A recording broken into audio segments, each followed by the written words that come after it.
of State guarantee that under Labour's EU reset, Britain will not align with any EU tech rules, including the AI Act? The global race to regulate artificial intelligence has reached a critical flashpoint inside Westminster. As the government pushes for closer alignment with European markets, lawmakers are demanding to know if Britain is about to quietly surrender its hard-won post-Brexit regulatory freedoms in the tech sector. We are absolutely focused on precisely those features that so many parents are worried about. Children doom scrolling, the fact that they are on their phones overnight and the impact that that can have on their anxiety, mental health and sleep.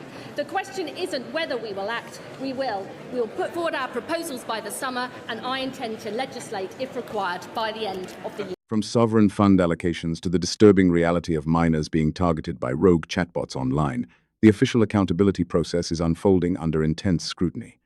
Share this video with those tracking digital rights, hit that like button, and subscribe to our network. Let's roll the full session.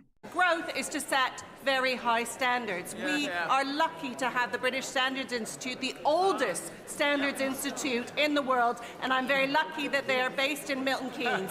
Will he join me in wishing them a huge happy birthday on this momentous year for them, but also can he say what kind of engagement he's had on their work to set high, reassuring standards for AI's development? Well, my honourable friend has been a remarkable champion for the BSI, and I know this on this and wider questions as well. I won't sing happy birthday, but I will certainly wish them a very happy birthday and look forward to continuing my conversations with them. Victoria College Liberal Democrat spokesperson. Thank you, Mr. Speaker. Working across departments and with my technology counterpart in the Lords, we've published a comprehensive paper on how Britain can thrive in the age of AI, calling for a digital sovereign strategy and an integrated approach to AI that is bold and responsible, pro-innovation, pro-trust, and built alongside industry and civic expertise I'd be happy to discuss. What we see is Britain has a leading place in AI services, but we've squandered leads before, and the government hasn't offered a coherent joint-up strategy to do this differently, centred on trust and standards. So I ask, where is the government's AI bill, and can we have guarantees that the Labour's latest internal drama will not cost Britain its most important economic opportunity in a generation? Well, can I just gently point to the Honourable Lady that there is a very clear strategy we set out early on, the AI Opportunities Action Plan. We have then built in public. It is a public dashboard. You can follow progress right across the country, 75% of it delivered. And just this week, we found out that IT and AI have driven productivity revivals for this country as well. We're firing on all cylinders when it comes to UK AI. We now come to Topical Scrabdowns. Question number 1, Mr. Speaker. Thursday. Mr. Speaker, if I can briefly say, this government believes Britain's national interests are strengthened, not diminished, when we work with like-minded countries. That's why next week I'll be joining other G7 nations, coming together as democracies to discuss how we shape tech and AI to work for all, and why I'll be proud to showcase the best of Britain's AI strengths on the world stage at London Tech Week in June. Clive Jones. Life science companies like Becton Dickinson in my constituency of Wokingham play a key role in advancing the research and innovation that will help deliver the National Cancer Plan and transform cancer care.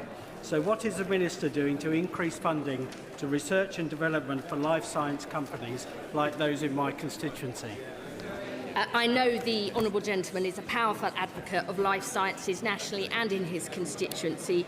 We see them as one of our greatest national assets, not only helping to save lives but drive jobs, growth and innovation. I'm very proud that this government has put in the largest ever investment into research and development, including into life sciences, and that we are investing £730,000 supporting 7 projects in Wokingham, because we know that's good for his constituents and the country. Chris Vince. Thank you, Mr. Speaker. I don't know if I've ever told you, Mr. Speaker, but Harlow is the birthplace of the fibre optic cable. I want children in Harlow to feel confident they can get the brilliant jobs of the future that tech can provide them. So can I ask the Secretary of State what she's going to do to make sure that happens?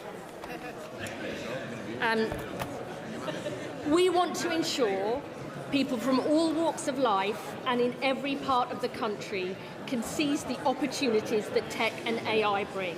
That is why we are upskilling 10 million workers, a third of the workforce, in AI skills, why we're investing £170 million in the Tech First programme to help young people get skills and training, and why we've launched the first ever Level 4 apprenticeship in AI. So young people in Harlow can fulfil their ambitions, and so we build a better country for all. Show Secretary of State Julia Lopez.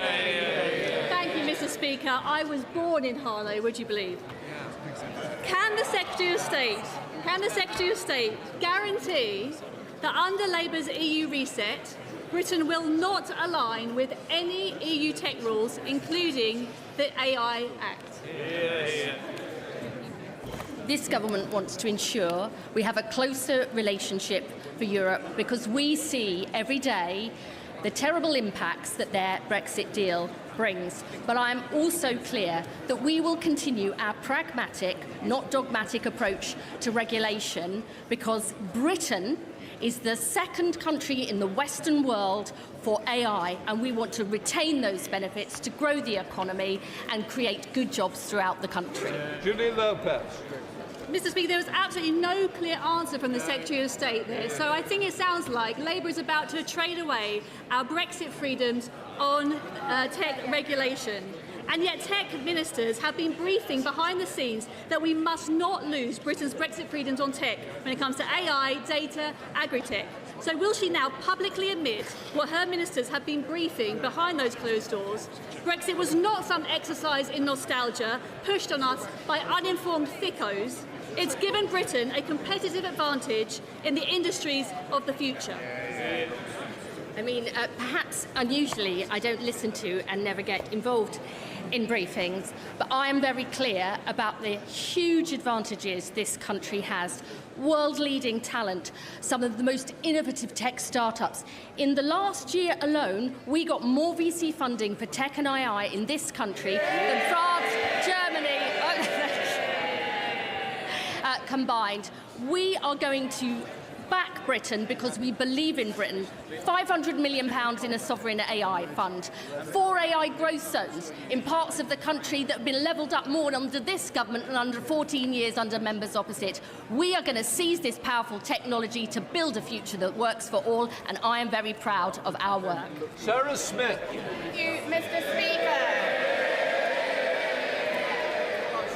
My constituent Debbie Duncan set up a petition calling on the government to tackle tragedy trolling, which has attracted over 18,000 signatures. Does the Minister agree with me that it is time for action? And will he or she support a debate to help take this forward? We are absolutely focused on precisely those features that so many parents are worried about. Children doom scrolling, the fact that they are on their phones overnight and the impact that that can have on their anxiety, mental health and sleep.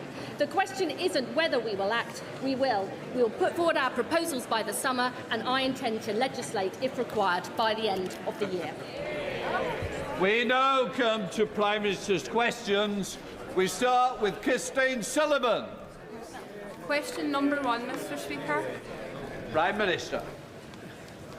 Thank you. May I extend my deepest condolences, and I'm sure the condolences of the House, to the family and colleagues of Lance Bombardier Keir Sullivan, who lost her life in a tragic incident on Friday.